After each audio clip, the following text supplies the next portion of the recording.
প্রলয়ঙ্কারী ঘূর্ণিঝড় রিমালের ক্ষত সারতে বেশ সময় লাগবে।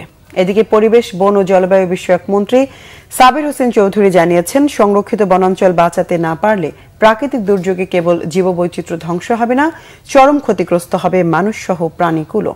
মুহিবুল্লাহ মুহিবের রিপোর্টে বিস্তারিত, ক্যামেরায় রাজীব দাস। ঘূর্ণিঝড় প্রবণ বাংলাদেশের আশীর্বাদ উপকূলের সংরক্ষিত বনাঞ্চল। প্রতিবার ঘূর্ণিঝড় জলোচ্ছ্বাসে বুক চিতিয়ে এই দেশকে রক্ষা করে উপকূলীয় এসব বন।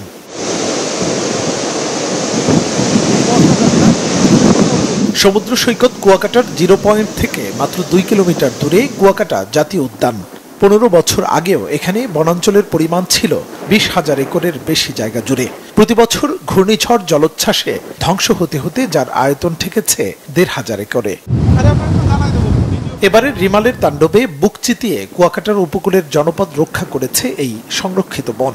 যে গাছের ছায়ায় শীতল হতেন পর্যটকরা, উপভোগ করতেন সমুদ্রের নির্মল বাতাস, সেই গাছ পড়ে আছে এবড়ো থেবড়ো হয়ে।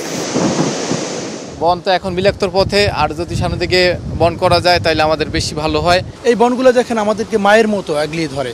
এই ঝড় আসুক, বৃষ্টি আসুক, আয়লা আসুক, চিডার আসুক, এই যে কিছুদিন আগে গেল ঘূর্ণিঝড় রেমাল, প্রতিটা ঝড়েই কিন্তু আমাদেরকে এই গাছগুলো সে আগলিয়ে ধরে, মায়ের মতো বুক পাতিয়ে পেতে দেয়। আমরা এই বনটা দেখছি অনেক, প্রায় 1-2 কিলোমিটার বাইরে ছোটবেলা থেকে ভাঙতে ভাঙতে আমার প্রতিটা ঝড়ে এই পর্যন্ত আসছে।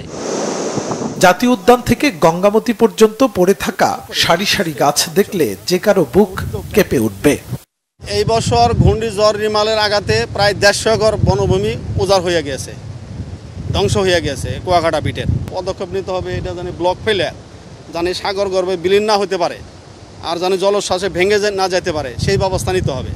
পরিবেশ, বন ও জলবায়ু বিষয়ক মন্ত্রী সাবির হোসেন চৌধুরী জানিয়েছেন, এইসব বন রক্ষায় তার মন্ত্রণালয়ের নানা উদ্যোগের কথা। প্রতিটা প্রাকৃতিক দুর্যোগে আমরা দেখি যে এই যে আমাদের বনাঞ্চল উপকূল এলাকায়, এটা একটা ঢাল হিসাবে কাজ করে। আমাদের উপকূলীয় এলাকায় যে মানুষ আছে, জীবন জীবিকা সবকিছুই তারা প্রোটেক্ট করে। আমরা একটা ডিজিটাল ম্যাপিং করছি যে আমাদের কোন জায়গায় বন আছে, কোন জায়গায় গাছ আছে, কোন জায়গায় পাহাড় আছে, কোন জায়গায় জলাভূমি আছে। কারণ এগুলো যদি আমরা সুরক্ষা করতে চাই, তাহলে যেটা হারিয়েছি সেটা তো দুঃখজনক হলেও সত্য, সেটা হয়তো আমরা ওইভাবে পুনরুদ্ধার করতে পারবো না। কারণ একটা পাহাড় যদি কাটা হয়, আমি তো একটা পাহাড় তৈরি করতে পারবো না, বা আমি যে জীববৈচিত্র্যটা হারিয়ে ফেলি সেটা আরেক জায়গায় গাছ লাগিয়ে সেটাকে আমি সাথে সাথে নিয়ে আসতে পারবো না। তবে যেটা আছে সেটাকে আমরা কিভাবে ধরে রাখতে পারি, এটা হচ্ছে এখন আমাদের মূল ফোকাস। সংরক্ষিত বন দখলদারদের হাত থেকে উদ্ধারে সরকার কাজ করে যাচ্ছে বলেও জানান পরিবেশ, বন ও জলবায়ু বিষয়ক মন্ত্রী।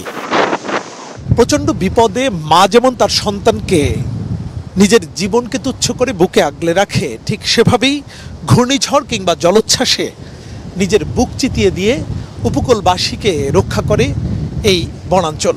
এবারের ঘূর্ণিঝড় রিমালের তাণ্ডবে এরকম শত শত গাছ নিজের জীবন উজাড় করে রক্ষা করেছে উপকূলবাসীকে।